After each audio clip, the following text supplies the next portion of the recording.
Hello, hello, hello, and welcome back to yet another episode of Electricpreneur Secrets, the Electricians Podcast. I am your host, Clay Newmeyer, and with me, joining me, as always, my esteemed co-host, Joseph Lucani. We are the Electricpreneurs, just a couple of master electricians with business addictions, here and ready to serve on your daily freemium coach call.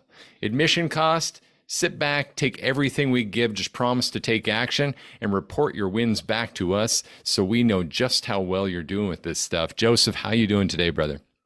I'm feeling really, really good, man. It's one of these things where I've really enjoyed doing podcasts with you on the daily, but for some reason today, I'm just extra appreciative in that I really appreciate everything that you do and everything you bring to the table, as well as your intention of wanting to serve electricians at the highest level, man.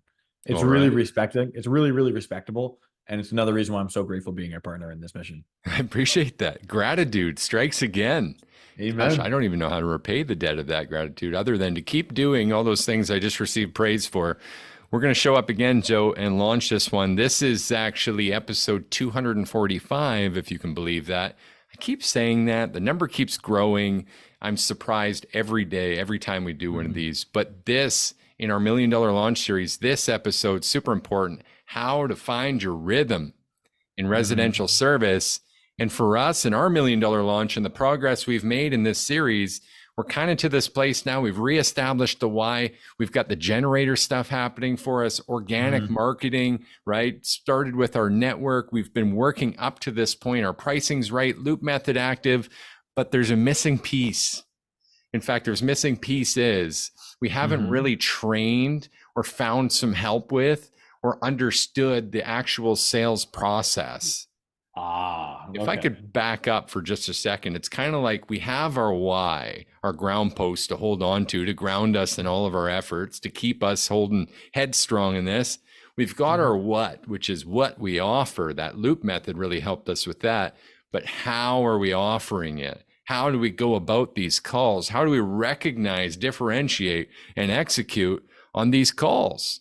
Because I have a feeling we're starting to see some KPI. I mean, we've got our CSR. We're getting data now about our calls. We could probably Mhm. compute a conversion rate, right? We get to Mhm. see sort of an average ticket. We're seeing some highs, some lows, but to get consistent, we're going to need this how, aren't we? Yeah. So I have an immediate idea for the new business that hasn't had any exposure, hasn't had any training. And that first is establish a groundwork or at least a ground level of your performance. In order to do that, you'd have to come to an acceptance of you may not be as good as you think you are. A lot of times when we start working with new individuals, and I remember myself being in the same situation, I thought I was decent at sales when really, Mm. when you look at the averages, I was terrible at it.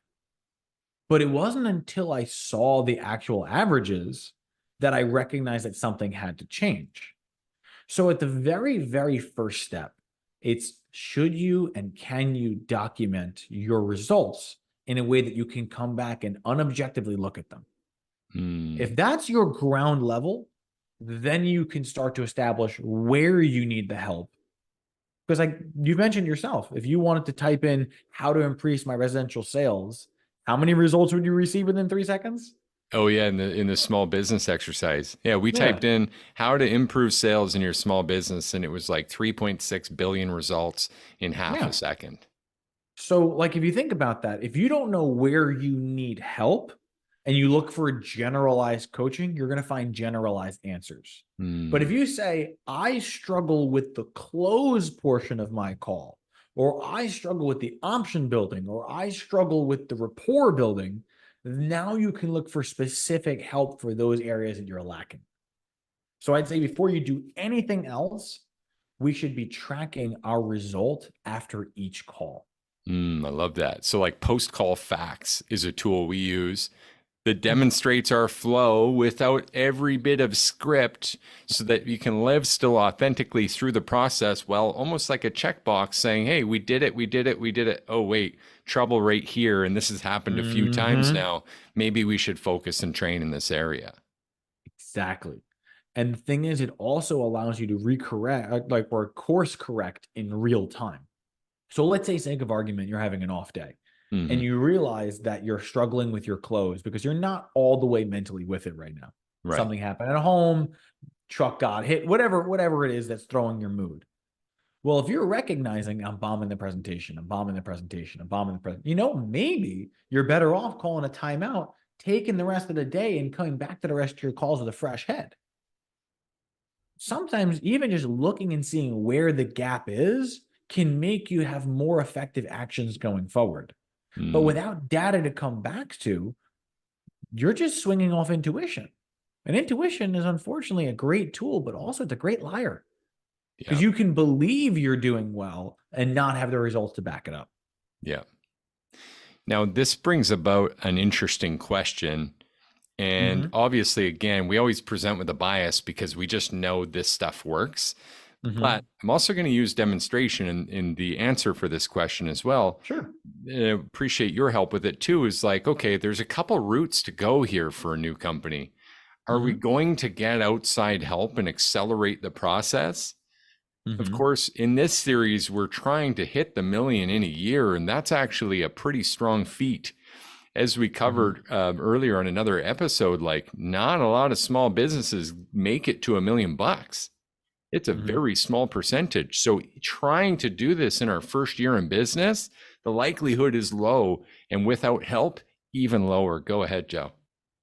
I actually can give real data answers that could support this answer, which Wonderful. is in my first year of business, without having any kind of outside help, without understanding myself, without knowing anything about me, our total yearly sales was around 90 to like 98,000 for the whole year. Wow.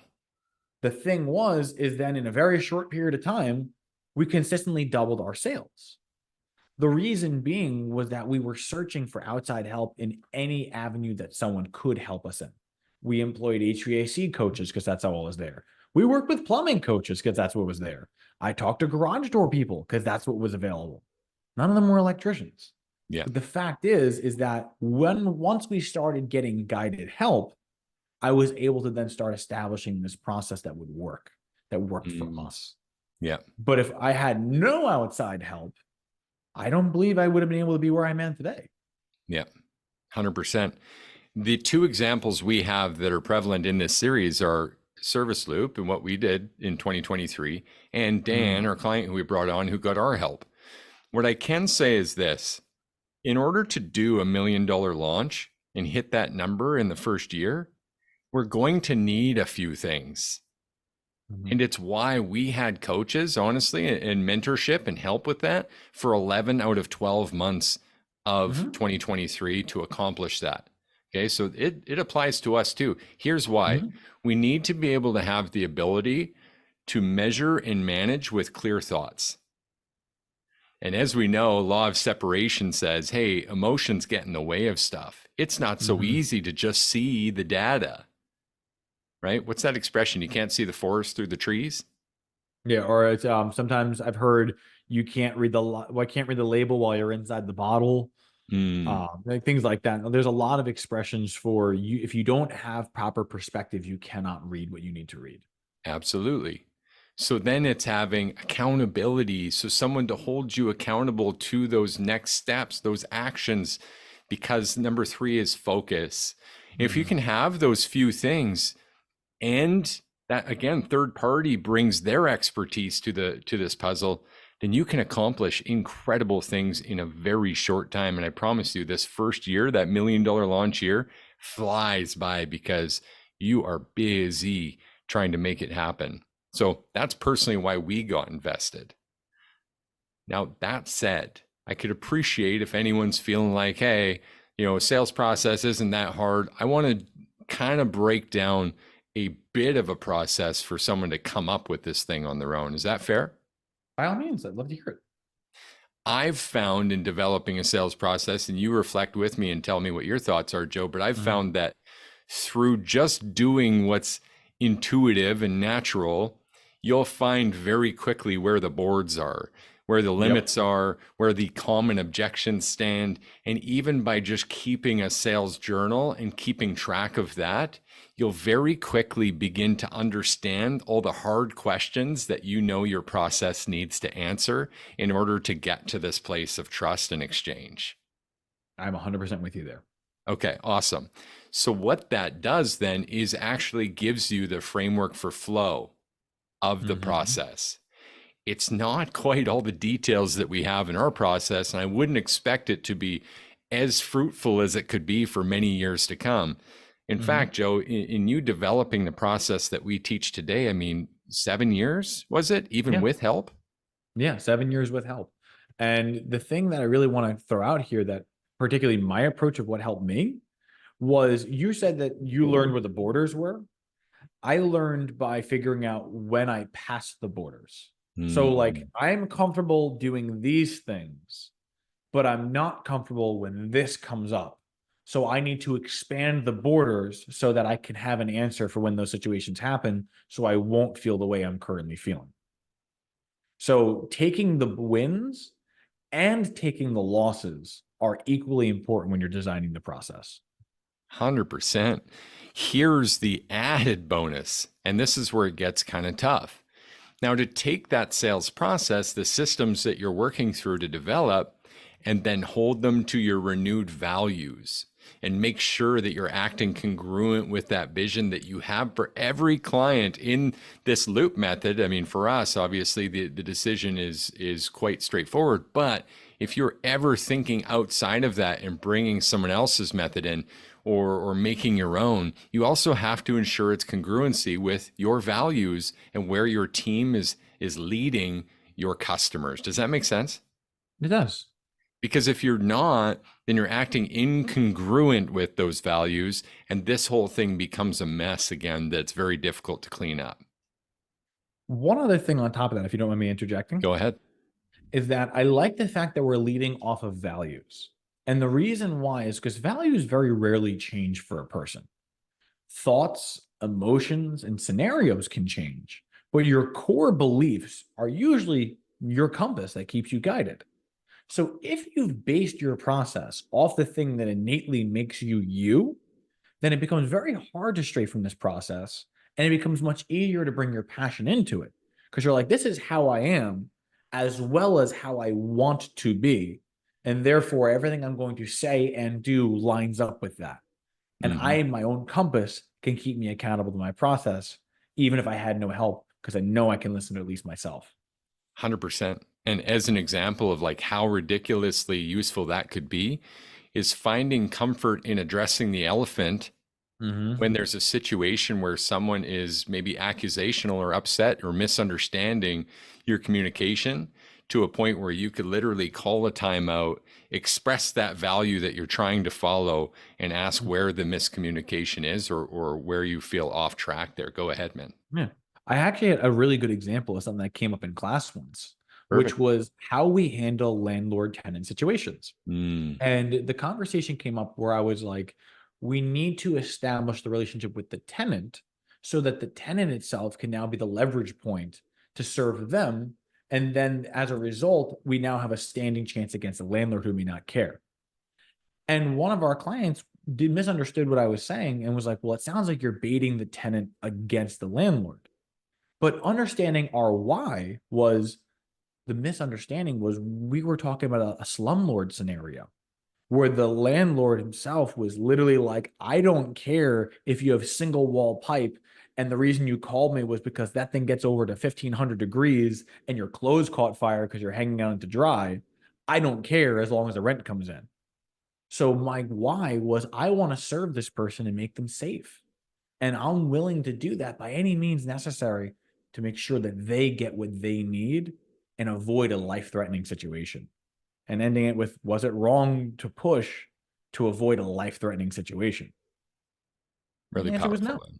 Yeah. Really powerful. So knowing your Sometimes why will also help you handle your own objections. Sometimes when I listen to you on this podcast, I realize how much we give away.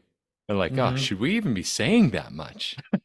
Feels so good and so counterintuitive at the same time to just help electricians rise up with this. So, so powerful. Okay, so Mhm. we've mentioned now, and great example, by the way, but mentioned developing the sales process. How often should we be training it, Joe?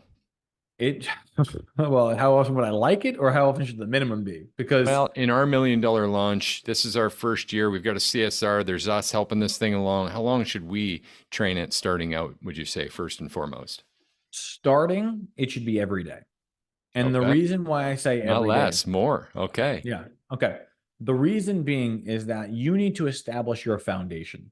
I mean, there's an interesting book that says build your house on a stone foundation and not on the sands of summer. Hmm. My personal belief is that's true, but your belief has to be, I'm going to do this to such an extent that it becomes solidified into my psyche that this is now the way that I communicate with people. So much so that it becomes your autopilot. When you hit with an objection that throws you, you can recoil into your process and then come back out. Mm. But if you didn't train like a maniac when you first start, you'll find every reason not to train in the future. If I have 1 hour between 7 and 8 every day that I'm going to do this and I can't start, my van won't turn on, like almost like a sobriety button where I'm like, I can't physically turn this on until I blow in it. I can't drive. I can't go until I physically do this training. It becomes much harder to break that routine in the future, right? 100%, man. Thus Huge. ensuring you're better prepared. I need to call attention to something you said, if that's all right. Sure, go ahead. You said that, I believe, word for word, if this isn't something we'll take action on now, it's not something we're going to take action on in the future. That's correct. There's so many electricpreneurs out there that are waiting for the right time to train. Mm-hmm. That time's not coming. Mm-hmm. Those people that don't make time management their bitch and take control of this situation, follow the law of open cycles, get the help in the office, set the training hour, and just do the thing. Those that don't do the thing never get to doing the thing until later a realization comes and they have this moment of clarity and they go, oh shit, I should have been doing the thing. Mm-hmm. You know, there's an interesting place where I learned this lesson from, and I Okay. feel like it applies. And it's the concept of generosity. I Mm. was taught if you're not generous when you have nothing, you won't be generous when you have everything. And the concept behind it is I need to train now while I have nothing. Because once I have something, if I didn't make the time to train, I won't see the need to train then. And that's usually when empires decline. If I built the foundation on ensuring we were perfect and we did everything in our power to get better and better each day, then your natural trajectory is going to be up. But if you're winging it, there's no way of tracking it and therefore no way of scaling it. So is it wrong of us to want to establish that kind of process? Not at all. And when we get into recruiting our installers later in the week on this Mm-hmm. series, it's going to be all too important. Instead of trying to figure out the training problem, we're going to already have a slot for training and just welcome them into it. And I can't wait for I'm that. with it. Okay, man, we got to crank out a couple of action items. You want basic or all star today? I'll take whatever you don't want to do. I'm cool with both. Okay. I'm going to hit the basic, even though my mind's blank right now. Okay, no worries. We talked about deciding on a sales process. Again, this is $1 million launch, so our path forward is actually straightforward. But if you're listening to this right now, if you're engaging with us on the podcast live in the Facebook or listening to the replay at your favorite podcast service, and you don't have this service process, this sales process that doesn't have to feel salesy, and yet you have aggressive goals for your business, I want you to really ask yourself, who's going to be doing the selling forever here? Because if you don't put a process in place, you can't train. And I have a feeling the All-Star is going to get into training. So what is it going to be? We're going to develop a sales process, or are we going to adopt one? The choice really is yours, but either way, you need it to be consistent in your delivery and to have consistent results. So make the choice. Go ahead, Joe. So the all-star action actually ties into my why. And I feel like it's really, really important to say both. The reason why I love doing what we're doing right now so much is because I know I would have killed to have had it when I first started out. Mm-hmm. Like we're helping electricians specifically. And I look back at it and there was no one to help electricians. There were multi-trade coaches for sure. There were HVAC and plumbing specialists. There were even garage door people that were out there. But there weren't any electricians that could tell us how to grow a sustainable residential service business. So my why here is I want you guys to have something I didn't, because I know how badly I wanted it when it was there.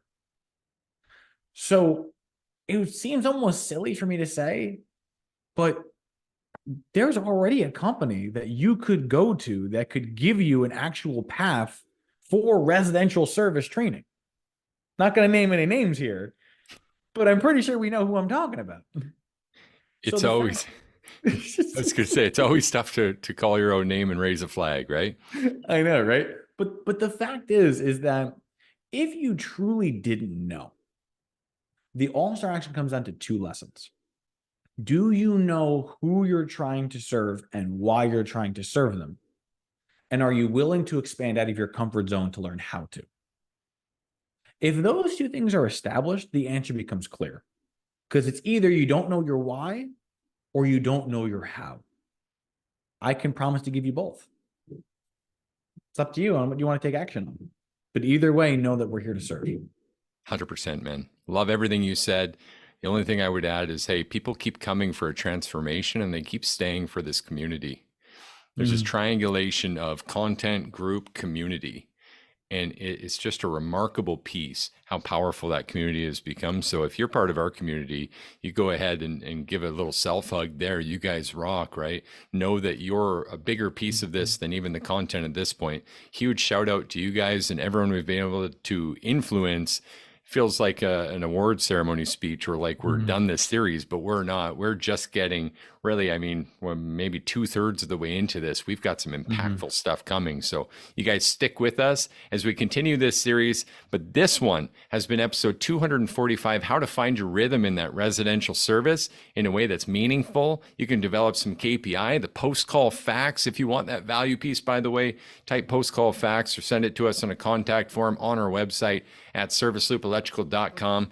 Guys, this has been another great one to help you master your sales, simplify pricing, and deliver premium level electrical service, all in this $1 million launch series.